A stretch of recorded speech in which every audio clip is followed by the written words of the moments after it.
महाराष्ट्राची कुलस्वामिनी आई तुळजाभवानी मातेच्या मंदिरामध्ये आज पहाटे सीमोल्लंघन म्हणजेच विजयादशमी सण हा हजारो भाविक पुजारी यांच्या उपस्थितीमध्ये पार पडलाय। तुळजाभवानी मातेने महिषासूर राक्षसाचा वध केल्यानंतर आनंदोत्सव साजरा करण्यासाठी सीमोल्लंघन म्हणजेच विजयादशमी सण हा साजरा केला जातो। तुळजाभवानी मातेचं माहेर असलेल्या नगरहून देवीसाठी खास पलंग पालखी आणली जाते। मंदिराभोवती प्रदक्षिणा घालून मंदिरातील पिंपळपारा इथं देवीची पालखी विसावा घेते आणि त्यानंतर कोजागिरी पौर्णिमेपर्यंत पुढील 5 दिवस देवीचे श्रमनिद्रा सुरू होते। तर तुळजाभवानी मंदिरामधून याचाच आढावा घेतलाय आमचे प्रतिनिधी अप्पासाहेब शेळके यांनी। महाराष्ट्राची कुलस्वामिनी असलेल्या आई तुळजाभवानीच्या मंदिरात सीमोल्लंघन मोठ्या उत्साहात पार पडतंय। सीमोल्लंघनाची देवीची पालखी मिरवणूक आताच पार पडली असून राज्यभरातून भाविक आहेत ते सीमोल्लंघनासाठी देवीच्या मंदिरात दाखल झालेले आहेत। खरं तर महिषासुराचा वध केल्यानंतर देवी तो आनंदोत्सव साजरा करण्यासाठी मंदिराबाहेर पडते ही आख्यायिका आहे आणि मंदिराबाहेर आल्यानंतर देवीच्या नगरहून आलेल्या पालखी पलंगातून देवीच्या मंदिराभोवती एक जी आहे ती प्रदक्षिणा काढली जाते। त्यानंतर हा जो पिंपळपार आपण पाहतोय त्या पिंपळपारावर देवी विसाव्याला थांबते आणि या ठिकाणीच तुळजापुरातल्या भोपे पुजारी मंडळाकडून देवीच्या मानाच्या आरत्या ज्या आहेत त्या पार पाडल्या जातात। ही विजयादशमीची सीमोल्लंघनाची परंपरा आहे आणि हा उत्सव साजरा करण्यासाठी मोठ्या प्रमाणात देशभरातून भाविक आहेत ते तुळजापुरात दाखल होतात। तोच आई राजाचा जयघोष आणि कुंकवानं अक्षरशः तुळजापूर नगरी ही माखून निघालेली आहे। अप्पासाहेब शेळके, एबीपी माझा, धाराशिव, तुळजापूर। तर तुळजापुरातील भोपे पुजारी मंडळाच्या महिला सीमोल्लंघन कार्यक्रमामध्ये मोठ्या उत्साहात सहभागी होत असतात। त्यांच्याशीही बातचीत केली आमच्या प्रतिनिधींनी, जाणून घेऊयात। आम्ही दरवर्षी इथे येतो आणि सोहळा अशाच प्रकारे यावर्षी उलट जास्त उत्साहात आणि दरवर्षी हाच उत्साहात पार पाडला जातो। मेन तुळजापूरचे भोपे पुजारी त्यांचाच मूळ हक्क आहे की जे पालखी घेऊन जाऊ शकता तेच मुख्य भोपे पुजारींचाच हात लागतो आणि तेच घेऊन जातात पालखी आतमध्ये। आनंद हा शब्दात सांगताच येणार नाही। आई भवानीचा सीमोल्लंघनाचा कार्यक्रम देवी वर्षातून एकदा बाहेर येते। मूर्तीला 108 साडे असतात। ती पालखी जे नगरहून पालखी येते त्या पालखीमध्ये देवींची मूर्ती ठेवून मंदिराला एक प्रदक्षिणा होते। तो बघण्यासारखा जो आनंद आहे तो शब्दात सांगता येणार। शब्दात तर सांगूच नाही शकत, एवढी ऊर्जा मिळते। अक्षरशः देवी बाहेर काढल्यानंतर अंगावरती क्षार येतात आणि म्हणजे पूर्ण आमच्या पुजाऱ्यांना एवढी शक्ती देते आई की ते पूर्ण विना काही संकट येतं आईला प्रदक्षिणा घालून आत्मनिद्रेसाठी घेऊन जातात। शिर्डीत आज विजयादशमी निमित्त साईबाबांच्या 107व्या पुण्यतिथीचा मुख्य दिवस मोठ्या भक्तिभावामध्ये साजरा केला जातो। सकाळी काकड आरतीनंतर साई समाधी मंदिरामधून साईबाबांची प्रतिमा, वीणा आणि पोथी सवाद्य मिरवणुकीने भक्तांच्या दर्शनासाठी काढण्यात येते। संपूर्ण मंदिर फुलांनी आणि आकर्षक विद्युत रोषणाईने सजवण्यात आलेलं आहे। भाविकांची मोठी गर्दी झालेली असून आज मंदिर हे रात्रभर खुलं राहणार आहे। यावेळी भिक्षा झोळी सोहळा, आराधना विधी यांच्यासारखे विविध धार्मिक कार्यक्रम हे देखील पार पडणार आहेत। शिर्डीमध्ये श्रद्धेचा महासागर हा उसळलेला आहे। आता मी साई मंदिराच्या गुरुस्थान जवळ आहे। या ठिकाणी जर पाहिलं तर आज सकाळीच अखंड पारायणाची समाप्ती झाली आणि त्यानंतर मिरवणूक झाल्यानंतर साई दर्शनाला सुरुवात झाली आहे। केवळ राज्यच नव्हे तर देशभरातून आलेले साई भक्त या ठिकाणी साईबाबांपुढे नतमस्तक होत आहेत आणि त्यांचे आशीर्वाद घेत आहेत। एक संपूर्ण भारतामध्ये आजचा दिवस हा विजयादशमी उत्सव म्हणून साजरा केला जातो, परंतु शिर्डीमध्ये विजयादशमी बरोबर पुण्यतिथी उत्सव साजरा केला जातो। आजच्या दिवशी बाबांचं महानिर्वाण झालं होतं, त्यामुळे या ठिकाणी साईबाबांचा आजच्या दिवशी आराधना विधी होतो आणि सगळ्यात महत्त्वाचं म्हणजे भिक्षा झोळीचा कार्यक्रम होता। साईबाबांनी आपल्या हयातीमध्ये स्वतः भिक्षा मागून या ठिकाणी जो भुकेला आहे त्याला अन्न दिलं होतं, परंतु आज तीच परंपरा साईबाबा संस्थांनी सुरू ठेवलेली आहे। भिक्षा झोळीच्या माध्यमातून संपूर्ण या ठिकाणी शहरामध्ये भिक्षा मागितली जाते धान्याच्या स्वरूपामध्ये आणि ते मिळालेले जे धान्य आहे जे साईबाबा संस्थांचं एशियाचं सगळ्यात मोठं भोजनालय आहे त्या ठिकाणी जमा करून ते सर्व साई भक्तांना मोफत भोजनरूपी प्रसाद या ठिकाणी दिला जातो। शिर्डीत आशीर्वादाचं सोनं घेऊन साई भक्त या ठिकाणी आपला दसऱ्याचा सण उत्साहात पार पाडतायत। नितीन ओझा, एबीपी माझा, शिर्डी। नवरात्र निमित्ताने सुरू असलेल्या शिवप्रतिष्ठान हिंदुस्थानच्या दुर्गामाता दौडीची सांगलीमध्ये आज मोठ्या उत्साहात सांगता झाली। 9 दिवस सांगली शहरामध्ये शिवप्रतिष्ठानचे संस्थापक संभाजी भिडे यांच्या नेतृत्वाखाली मोठ्या उत्साहामध्ये दुर्गामाता दौड सुरू होती। या दौडीमध्ये पारंपरिक वेशभूषा आणि डोक्यावर भगवा फेटा परिधान करून हजारो धारकऱ्यांनी सहभाग घेतलेला होता। शहरातल्या दुर्गामाता मंदिरापासून या दौडीला सुरुवात झाली तर छत्रपती शिवाजी महाराजांच्या पुतळ्यासमोर दुर्गामाता दौडीचा समारोप झाला।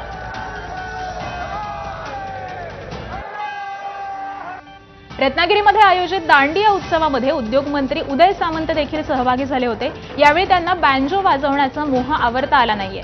इतर बँजो वादकांसोबत उदय सामंत यांनी देखील दांडियामध्ये बँजो वाजवण्याचा आनंद घेतलाय। शाही दसरा सोहळा आज कोल्हापूरच्या ऐतिहासिक दसरा चौकातील मैदानामध्ये होणार आहे। संध्याकाळी 6:18 मुहूर्तावरती मावळत्या सूर्याच्या साक्षीनं हा शाही दसरा सोहळा संपन्न होईल। राज्य सरकारनं यावेळी पहिल्यांदाच कोल्हापूरच्या शाही दसरा सोहळ्याला राज्याच्या प्रथम महोत्सवाचा दर्जा दिलाय। म्हैसूरनंतर कोल्हापूरच्या शाही दसरा सोहळ्याला देशभरामध्ये महत्त्व आहे। या दसरा सोहळ्यासाठी श्रीमंत शाहू महाराज, संभाजीराजे छत्रपती आणि मालोजीराजे हे देखील उपस्थित राहतात। आता बातमी आहे अकोल्यामधून दसऱ्याच्या दिवशी संपूर्ण भारतामध्ये श्रीरामाची पूजा केली जाते आणि खलनायकत्व मिळालेल्या रावणाची हेटाळणी होणे या सर्वसामान्य बाबी आहेत। मात्र अकोल्यातील पातूर तालुक्यातल्या सांगोळा नावाच्या गावामध्ये चक्क रावणाच्या सद्गुणांमुळे त्याची पूजा केली जाते। या प्रथेला तब्बल 300 वर्ष पूर्ण झालेली आहेत। वाईट ते सोडावं आणि चांगलं ते घ्यावं या संकल्पनेमधून अकोला जिल्ह्यातल्या सांगोळा गावामध्ये रावण दहनाऐवजी त्याची पूजा केली जाते। राहून लंकेतनं बाहेर सुटला तर ही भूमी सुद्धा त्याच्या ताब्यात होती। असा एक महान राजा होऊन गेला ज्याने आपल्याला कौटुंबिक आणि मातृसत्ता शिकवलं। तर त्याचं मंदिर अकोल्याजवळ आहे आणि मला असं वाटतं की हे मंदिर आता हळूहळू मोठं होईलच। तसे यांनी संस्थापन केली तर मी त्यांना मला याच्यासोबत जोडून घ्या, कारण की मी सगळं वाचलं, मला कळालंय। गावातल्या लोकांनी एक मूर्ती बनवली, ती रावणाची मूर्ती पाथरा टाकून बनवण्यात आली आणि ती इथं आणल्यानंतर या समोरच्या रस्त्यावरून ते मूर्ती पुढे जायना गाड्या बैलामध्ये 4 बैल लावून आणले। मग मूर्तीची स्थापना त्या लोकांनी इथं केली। तेव्हापासून आमच्या गावले रावण दहनाची जी हे आहे प्रथा आहे ते बंद केली। दगडाची मूर्ती तयार करण्याला ती रावणाची बैलगाडीतून नेताना इथं समोरून बैलगाडीतून नेताना आमच्या गावात आल्यानंतर ते बैलगाडी थांबली। त्यानंतर ते समोर जातच नव्हते का याच्यामागे सर्वांची अशी मान्यता झाली की हा रावणाचा चमत्कार असावा। तेव्हापासून रावणाची आमच्या इथे पूजा केली जाते, स्थापना केली जाते। स्थापना केल्यानंतर दरवर्षी दसऱ्याला पूजन केलं जातो। डॉक्टर बाबासाहेब आंबेडकर यांनी 14 ऑक्टोबर 1956ला नागपुरातील दीक्षाभूमीवरती बौद्ध धम्माची दीक्षा घेतली। या दिवसाची आठवण आणि बाबासाहेबांप्रती कृतज्ञता व्यक्त करण्यासाठी दरवर्षीच दसऱ्याला धम्मचक्र प्रवर्तन दिनाचा वर्धापन दिन सोहळा हा साजरा केला जातो। यंदा 69वा धम्मचक्र प्रवर्तन दिन सोहळा आहे। याच पार्श्वभूमीवरती नागपूर पोलिसांचा चोख बंदोबस्त हा तैनात आहे। शिवसेनेतील फुटीनंतर उद्धव ठाकरे आणि एकनाथ शिंदे दोन्ही गट दसरा मेळावे आयोजित करतात। त्याप्रमाणे आज ठाकरेंच्या सेनेचा दसरा मेळावा हा दादर इथल्या शिवाजी पार्क इथं होणार आहे। यावेळी उद्धव ठाकरे काय बोलतात आणि आगामी महापालिका निवडणुकीच्या पार्श्वभूमीवरती कोणती घोषणा करणार याकडे सगळ्यांचंच लक्ष लागलंय। दोन्ही ठाकरे बंधूंची जवळीक वाढल्यानंतर होणारा हा पारंपरिक दसरा मेळावा आहे। दोन्ही भावांची जवळीक वाढली मात्र राजकीय युतीही होणार का या संदर्भामध्ये उद्धव ठाकरे काय भूमिका मांडणार याकडे लक्ष लागलंय।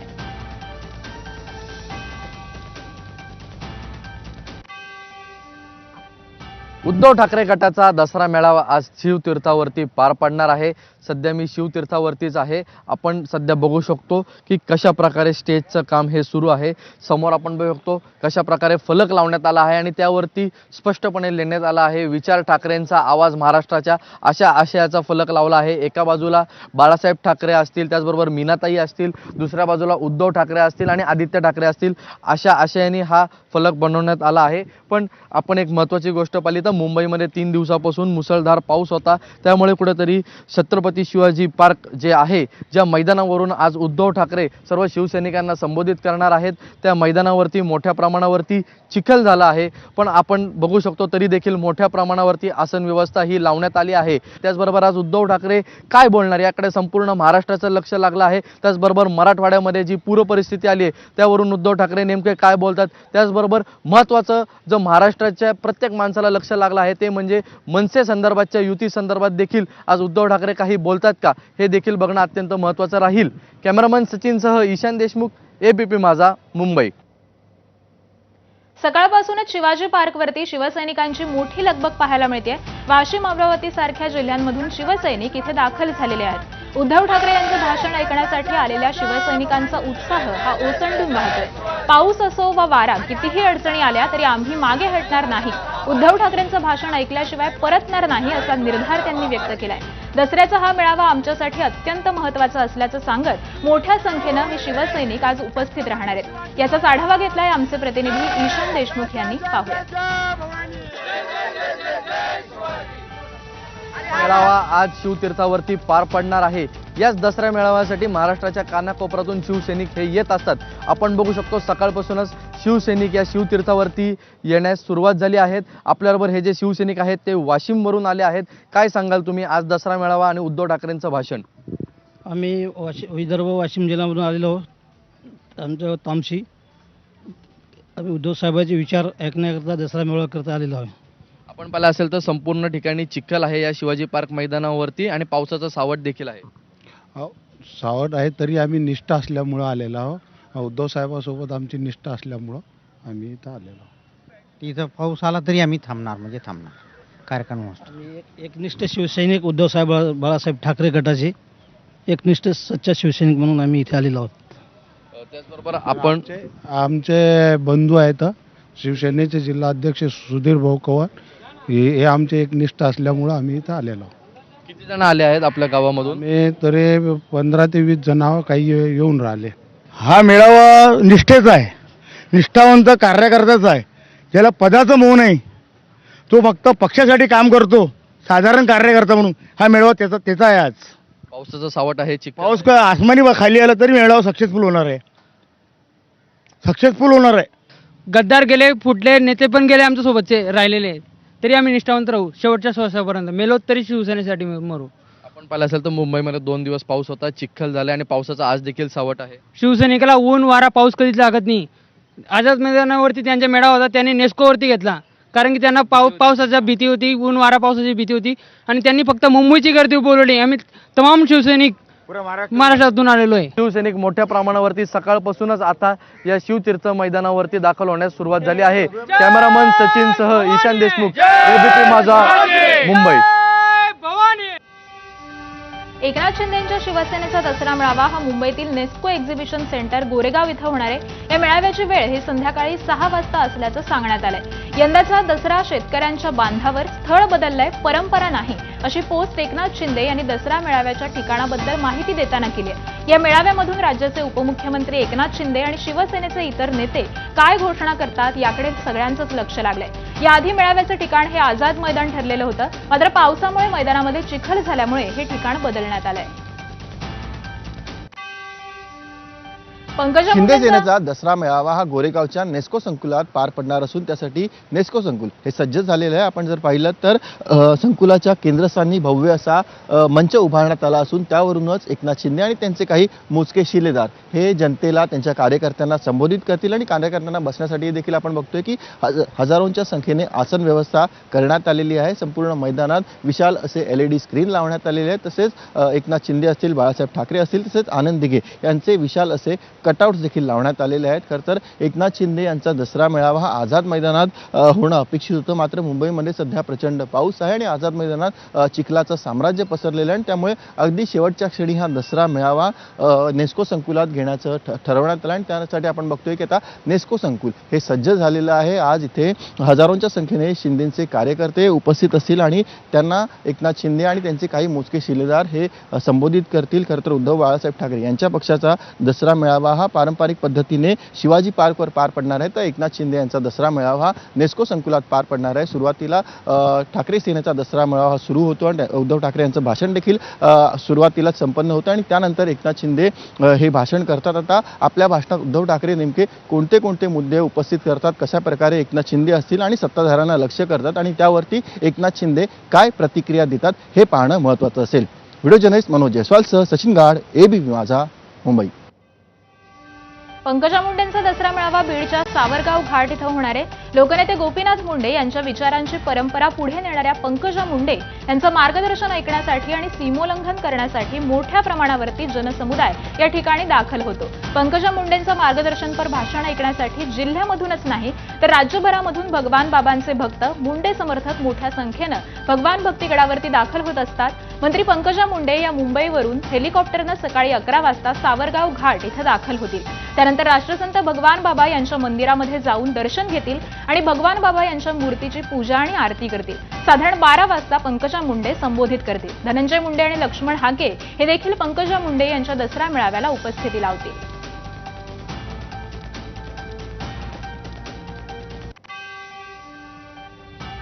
नारायणगडावरती मनोज जरांगे पाटील यांचा आज दसरा मेळावा होणार आहे। मनोज जरांगे रुग्णालयात असल्यामुळे अँब्युलन्सने नारायणगडाकडे रवाना होतील। सकाळी 10 वाजेपर्यंत नारायणगडाच्या पायथ्याशी जरांगे पाटील हे दाखल होतील। गडावर दर्शन घेतल्यानंतर महंत शिवाजी महाराजांसोबत जरांगे पाटील मुख्य व्यासपीठावरती पोहोचतील। या मेळाव्याची जय्यत तयारी या ठिकाणी करण्यात आलेली असून मनोज जरांगे पाटील यावेळी उपस्थितांना संबोधित करणार आहेत। या ठिकाणी पाटील यांच्यासाठी उंचीवर व्यासपीठ हे बनवण्यात आलंय।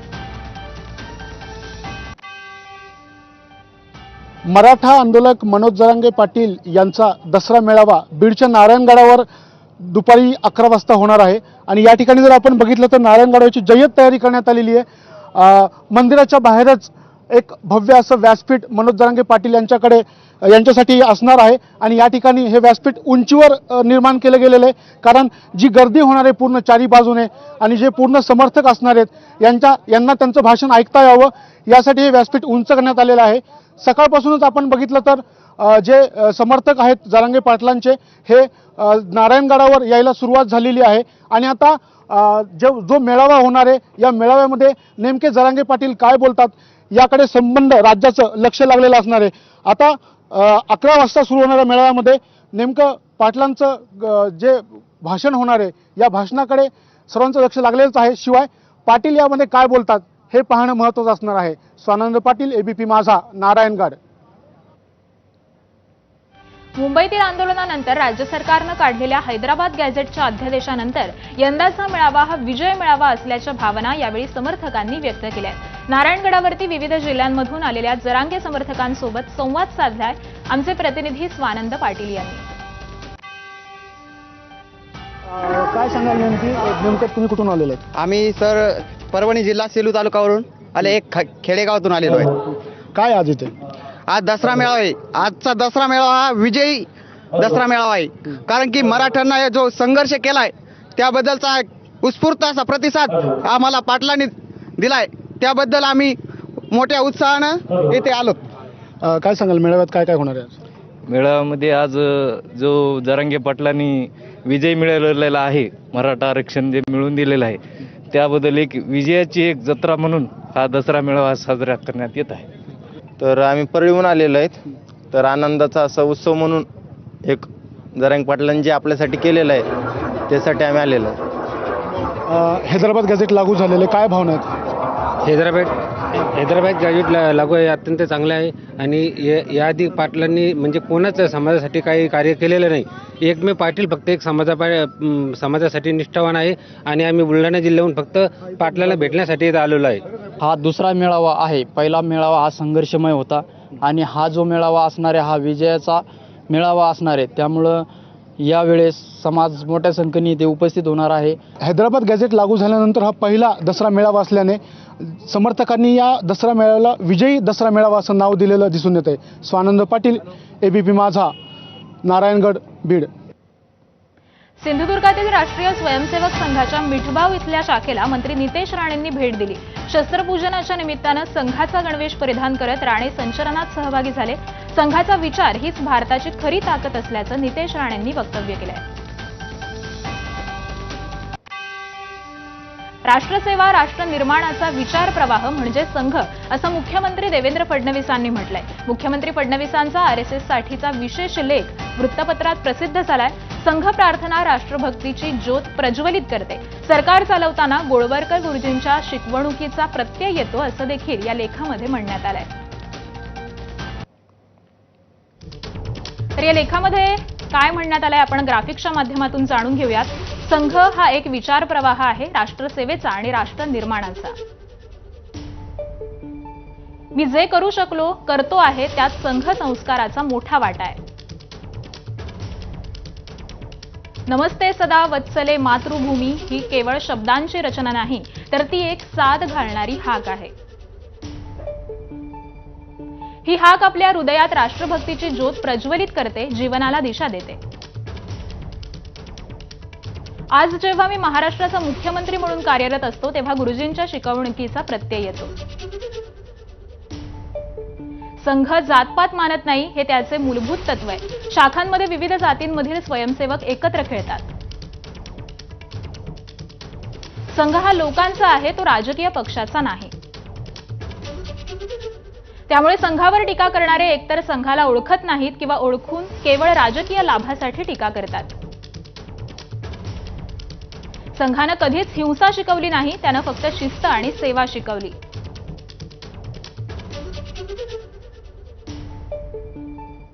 आणि यानंतर या बुलेटिनमध्ये वेळ झाली इथेच थांबण्याची.